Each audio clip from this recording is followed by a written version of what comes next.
Marcos 8.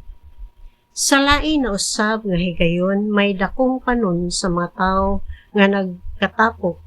Wala na sila'y pagkaon busa gipaduol na Hesus kaniya ang iyang mga tinun-an ug giingnan.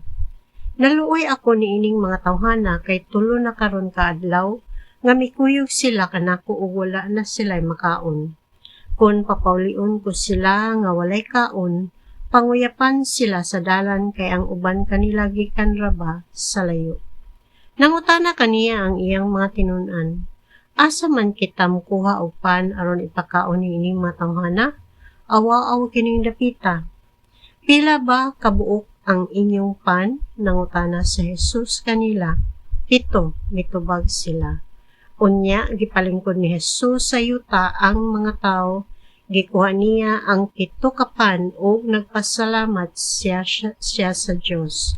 Humaniini, gipikas-pikas niya ang pan ug gihatag ngadto sa iyang mga tinun-an aron ilang iapod-apod sa mga tao. Gituman kini sa mga tinun-an. May pipila usab sila ka gagmayng isda. Gipanalanginan kini ni Hesus ug giapod-apod sa iyang mga tinun-an ngadto sa mga tao.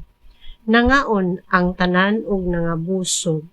Mga 4,000 silang tanan.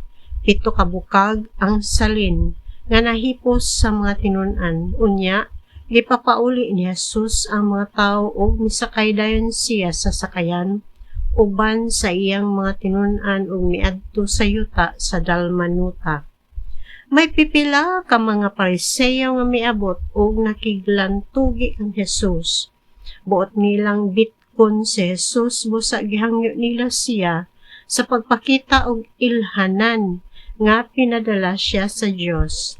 Nang hupaw og lawom si Hesus ug miingon, nganong nangita man og ilhanan gikan sa Dios ang mga tawo niining panahona? Sultihan ko kamo nga walay ilhanan nga ipakita alang niining mga tawhana. Unya, gibiyaan niya sila ug mibalik siya pagsakay sa sakayan ug mitabok sa lanaw. Ang mga tinun-an nakalimot sa pagdalagdaghang pan.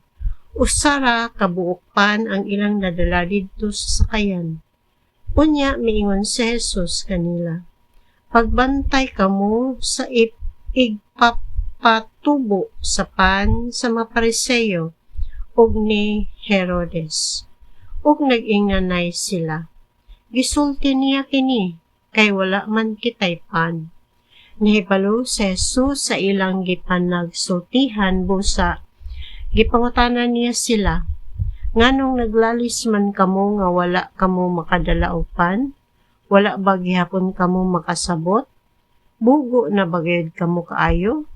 May mga mata man unta kamo apan nganong dili man kamo makakita?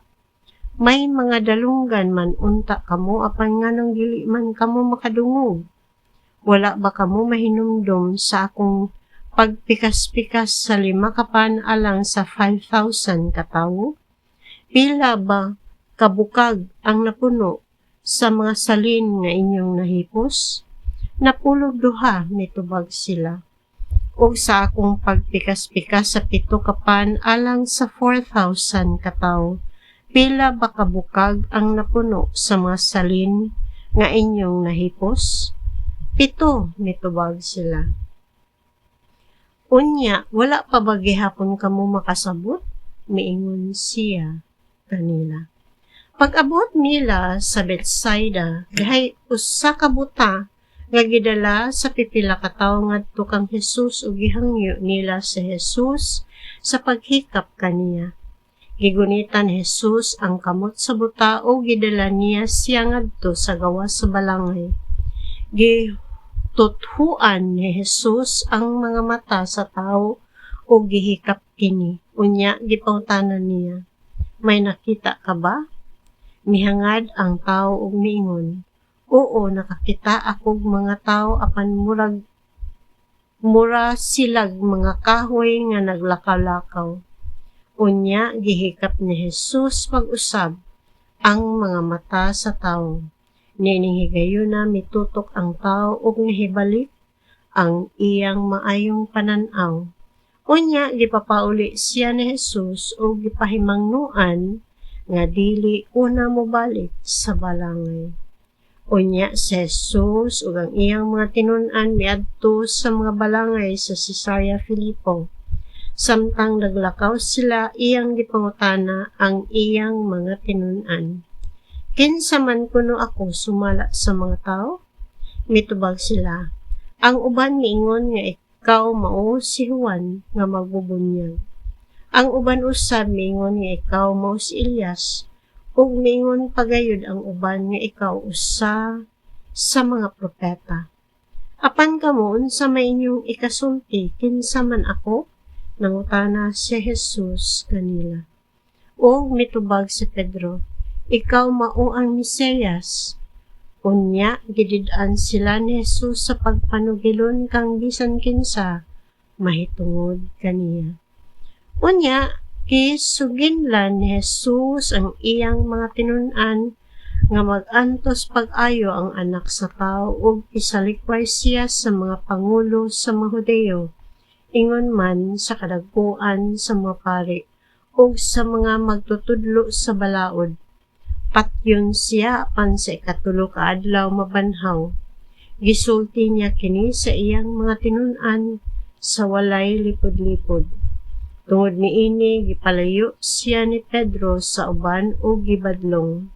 Apan niatubang si Jesus ug mitan-aw sa iyang mga tinun-an, unya gibadlong niya si Pedro. Pahawa Satanas, ang imong hunahuna iya sa tao, dili sa Dios. Unya gitawag ni Jesus ang katawhan ug ang iyang mga tinun-an ug giingnan sila.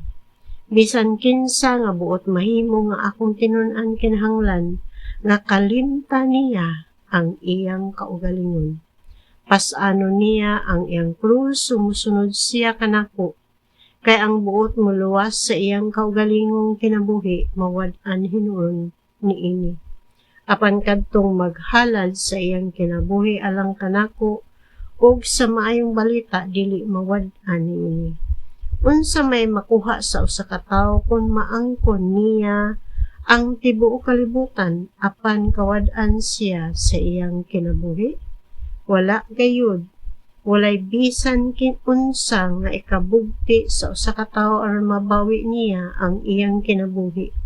Busa kun ako ug ang akong pagtulun-an ikaulaw sa usa ka tawo niining daotan ug makasasala nga kaliwatan, ikaulaw usab siya sa anak sa tawo. Inikabot niya inubanan sa himaya sa iyang amahan kuyog sa mga anghel nga balaan.